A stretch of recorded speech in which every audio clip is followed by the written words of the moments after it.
Hi ಎಲ್ಲರಿಗೂ ನಮಸ್ಕಾರ. Welcome back to my channel. ನಾನಿವತ್ತಿನ ವಿಡಿಯೋದಲ್ಲಿ ಸಿಹಿ ಗೆಣಸಿಂದ ಪಾಯಸನ ಮಾಡ್ತಾ ಇದ್ದೀನಿ. ಇದಂತೂ ಮಾಡೋದು ತುಂಬಾ ಸುಲಭ ಹಾಗೆ ತುಂಬಾ ರುಚಿಯಾಗಿರುತ್ತೆ. ಬನ್ನಿ ಹಾಗಿದ್ರೆ ಸಿಹಿ ಗೆಣಸಿನ ಪಾಯಸನ ಹೇಗೆ ಮಾಡೋದು ನೋಡೋಣ. ನಾನಿಲ್ಲಿ ಪಾಯಸಕ್ಕೋಸ್ಕರ 2 ಗೆಣಸನ್ನು ತೊಗೊಂಡಿದ್ದೀನಿ.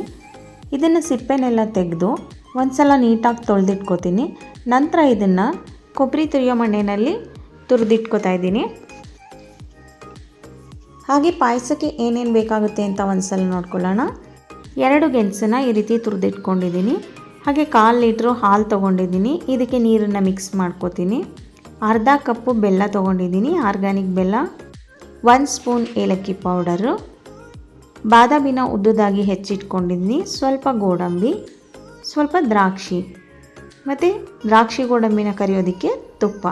ಬೇಕಾಗಿರೋ ಪದಾರ್ಥನೆಲ್ಲ ರೆಡಿ ಮಾಡ್ಕೊಂಡಾದ ನಂತರ ಒಂದು ಪ್ಯಾನ್ನ ಬಿಸಿ ಮಾಡೋಕ್ಕೆ ಇಟ್ಕೊಂಡಿದ್ದೀನಿ. ಪ್ಯಾನ್ ಬಿಸಿ ಆದ ನಂತರ 2 ಸ್ಪೂನ್ ತುಪ್ಪನ ಹಾಕ್ಕೊಂಡು ತುಪ್ಪ ಕಾದ ನಂತರ ಡ್ರೈ ಫ್ರೂಟ್ಸ್ನ ಹಾಕ್ಕೊಂಡು ಫ್ರೈ ಮಾಡ್ಕೋತಾ ಇದ್ದೀನಿ. ಇದು ಸ್ವಲ್ಪ ಕಂದು ಬಣ್ಣ ಬರೋ ತನಕ ಫ್ರೈ ಮಾಡ್ಕೋಬೇಕು. ಡ್ರೈ ಫ್ರೂಟ್ಸ್ ಎಲ್ಲ ಚೆನ್ನಾಗಿ ಫ್ರೈ ಆಗಿದೆ.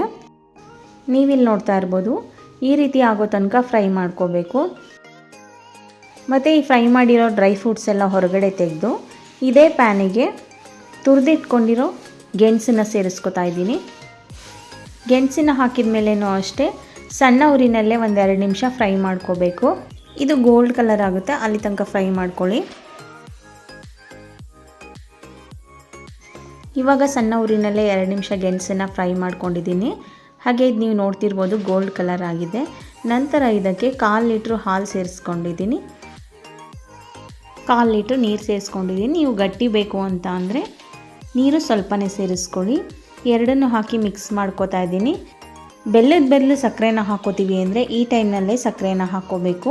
ಮತ್ತು ಇದನ್ನು ಮುಚ್ಚಳ ಮುಚ್ಚಿ 3-4 ನಿಮಿಷ ಬೇಯಿಸ್ಕೋಬೇಕು. ಇವಾಗ ಒಂದು 3-4 ನಿಮಿಷ ಬೆಂದಿದೆ. ಒಂದ್ಸಲ ಮಿಕ್ಸ್ ಮಾಡಿ ನೋಡ್ಕೊಳ್ಳಿ. ಗೆಣಸು ಚೆನ್ನಾಗಿ ಬೆಂದಿದೆ ಅಂದರೆ ಸಾಕು. ಗೆಣಸೇನಾದರೂ ಬೆಂದಿಲ್ಲ ಅಂದರೆ ಇನ್ನೊಂದು ಸ್ವಲ್ಪ ಬೇಯಿಸ್ಕೊಳ್ಳಿ. ಗೆಣಸನ್ನು ಈ ರೀತಿ ತುರಿದು ಹಾಕಿರೋದ್ರಿಂದ ಪಾಯಸ ತಿನ್ನುವಾಗ ಅದು ಬಾಯಿಗೆ ಸಿಕ್ಕಿದಾಗ ತುಂಬಾ ಟೇಸ್ಟಿಯಾಗಿರುತ್ತೆ. ಗೆಣಸೆಲ್ಲ ಚೆನ್ನಾಗಿ ಬೆಂದಿದೆ. ನಂತರ ಇದಕ್ಕೆ 1 ಸ್ಪೂನ್ ಏಲಕ್ಕಿ ಪೌಡರು, ಅರ್ಧ ಕಪ್ಪು ಬೆಲ್ಲದ ಪುಡಿನ ಸೇರಿಸ್ಕೊಂಡಿದ್ದೀನಿ. ನಿಮಗೆ ಸ್ವೀಟಿಗೆ ಎಷ್ಟು ಬೇಕಾಗುತ್ತೆ ಅಷ್ಟು ಸೇರಿಸ್ಕೊಳ್ಳಿ. ಹಾಗೆ 1/4 ಕಪ್ ಹಾಲಿಗೆ 1 ಸ್ಪೂನ್ ಕಸ್ಟರ್ಡ್ ಪೌಡರ್ನ ಹಾಕಿ ಈ ರೀತಿ ಮಿಕ್ಸ್ ಮಾಡಿಟ್ಕೊಂಡಿದ್ದೆ. ಒಂದು ಸಲ ಹಾಕೋವಾಗ ತಿರುಗಿಸ್ಬಿಟ್ಟು ಸೇರಿಸ್ಕೋಬೇಕು. ಕಸ್ಟರ್ಡ್ ಪೌಡರ್ ಹಾಕಿದ ತಕ್ಷಣ ಮಿಕ್ಸ್ ಮಾಡ್ಕೋತಾ ಇರಬೇಕು. ಮತ್ತು ನಾವು ಇದನ್ನು ಹಾಗೆ ಪೌಡರ್ನ ಡೈರೆಕ್ಟಾಗಿ ಹಾಕೋದಕ್ಕಾಗಲ್ಲ, ಗಂಟುಗಳಾಗಿಬಿಡುತ್ತೆ. ಈ ರೀತಿ ಹಾಲಿನಲ್ಲಿ ಮಿಕ್ಸ್ ಮಾಡಿ ಹಾಕೋಬೇಕು ಅಥವಾ ನೀರಿನಲ್ಲಾದರೂ ಮಿಕ್ಸ್ ಮಾಡಿ ಸೇರಿಸ್ಕೋಬೋದು. ಇದನ್ನು ಹಾಕೋದ್ರಿಂದ ಪಾಯಸ ಗಟ್ಟಿಯಾಗುತ್ತೆ ಮತ್ತು ಟೇಸ್ಟು ತುಂಬಾ ಚೆನ್ನಾಗಿರುತ್ತೆ. ಮಿಕ್ಸ್ ಮಾಡ್ಕೊಂಡಾದ ನಂತರ ಏನು ಜಾಸ್ತಿ ಬೇಯಿಸಬೇಕಾಗಿಲ್ಲ, 1 ನಿಮಿಷ ಕುದಿಯೋಕೆ ಬಿಟ್ಟರೆ ಸಾಕಾಗುತ್ತೆ. ಇವಾಗ 1 ನಿಮಿಷ ಆಗಿದೆ, ಪಾಯಸ ಕೂಡ ಕುದೀತಾ ಇದೆ. ಇದಕ್ಕೆ ನಾವು ಆಗಲೇ ಫ್ರೈ ಮಾಡಿ ಇಟ್ಕೊಂಡಿರೋ ದ್ರಾಕ್ಷಿ ಗೋಡಂಬಿನ ಸೇರಿಸ್ಕೊತಾ ಇದ್ದೀನಿ. ದ್ರಾಕ್ಷಿ ಗೋಡಂಬಿನ ಹಾಕಿ ಮಿಕ್ಸ್ ಮಾಡಿಕೊಂಡ್ರೆ ಸಿಹಿ ಗೆಣಸಿನ ಪಾಯಸ ರೆಡಿ ಆಗುತ್ತೆ.